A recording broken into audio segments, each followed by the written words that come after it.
Welcome to History Unpacked. If you enjoy the content, then please subscribe or leave feedback. It's appreciated by our small team here, and we hope you enjoy today's episode.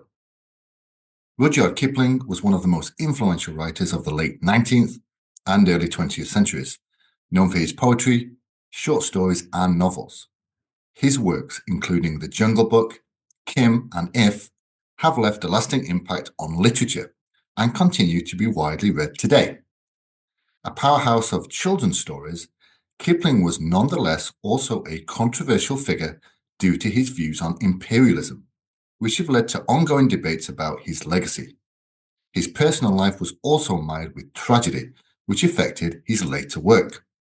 In today's episode, we will explore the history of Kipling, how this much-loved writer became much maligned in modern times, and how his legacy, such as it is, was influenced by his upbringing and early life. Joseph Rudyard Kipling was born on December 30, 1865 in Bombay, which is now Mumbai, in India. His parents were British expatriates, and his father was a professor of architectural sculpture and later became the curator of the Lahore Museum. Growing up in colonial India, Kipling was surrounded by Indian culture, language, and folklore, which heavily influenced his later writings. At the age of 5, Kipling and his younger sister were sent to England for their education. They lived with a foster family in Southsea, where Kipling endured a harsh and unkind upbringing. The experience deeply affected him and later found expression in the short story Bar Bar Black Sheep. In 1878, he was enrolled in the United Services College in Devon, a school that prepared boys for military service. Though not academically gifted, Kipling developed a passion for writing and literature during his school years. In 1882, at the age of 16, Kipling returned to India and began working as a journalist for the Civil and Military Gazette in Lahore. His job exposed him to the complexities of British rule and the diverse cultures of the subcontinent. During this time, he wrote numerous poems and short stories, many of which were published in local newspapers. His first collection of verses, Departmental Ditties, was published in 1886. Between 1887 and 1889, Kipling worked as an assistant editor for The Pioneer, a newspaper. His experiences in India provided him with material for several collections of short stories, including Plain Tales from the Hills, which gained him widespread recognition. His storytelling, infused with humor, vivid characters, and deep insights into Indian society, made him immensely popular. In 1889, Kipling left India and traveled to England via Japan and the United States. Settling in London, he quickly became a literary sensation. His short story collections, Life's Handicap in 1891 and Many Inventions in 1893, cemented his reputation as a master storyteller. One of Kipling's most famous works, The Jungle Book, was published in 1894, followed by The Second Jungle Book in 1895.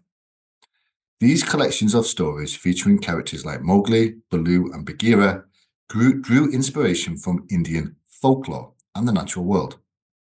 The books were widely praised for their imaginative storytelling and moral lessons, making them what we could call enduring classics of children's literature.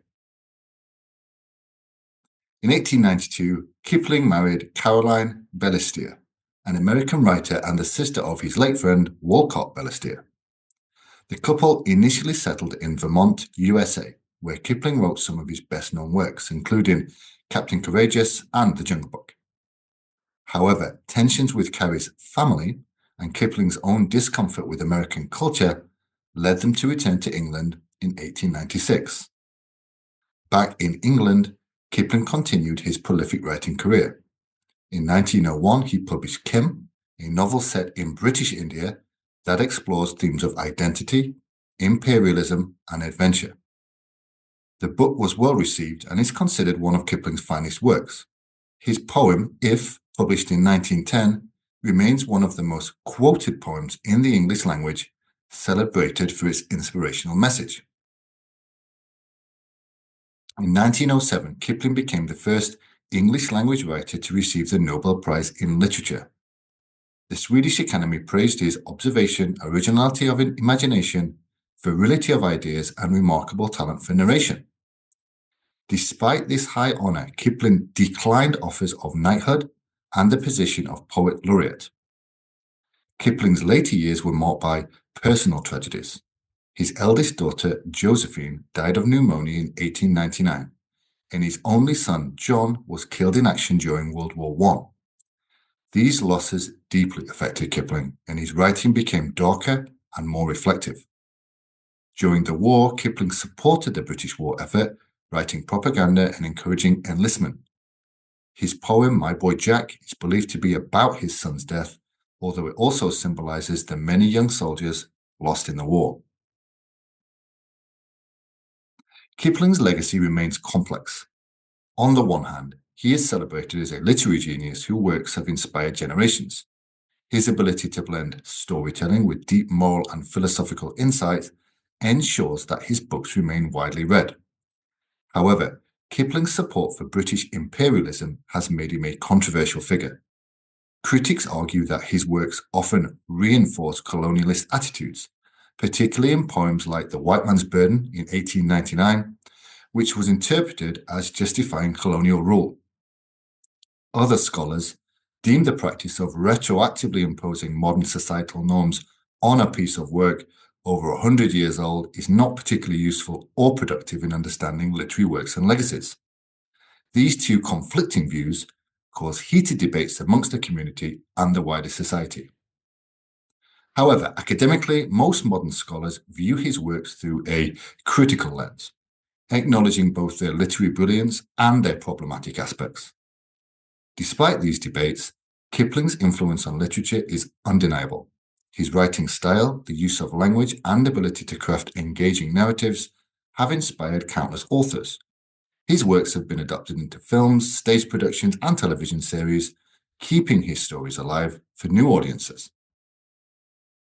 Rudyard Kipling passed away on January 18, 1936, at the age of 70.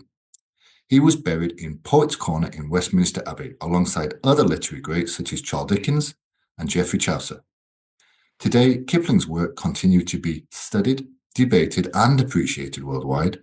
His ability to capture the essence of human experience combined with his extraordinary storytelling skills ensures that his literary contributions remain significant. Rudyard Kipling's life was one of remarkable literary achievement, personal tragedy, and deep engagement with the British Empire. His works have shaped modern storytelling and continue to be read by audiences of all ages. While his imperialist views have led to criticism, his literary prowess and ability to weave compelling narratives still make him one of the most influential writers in English literature.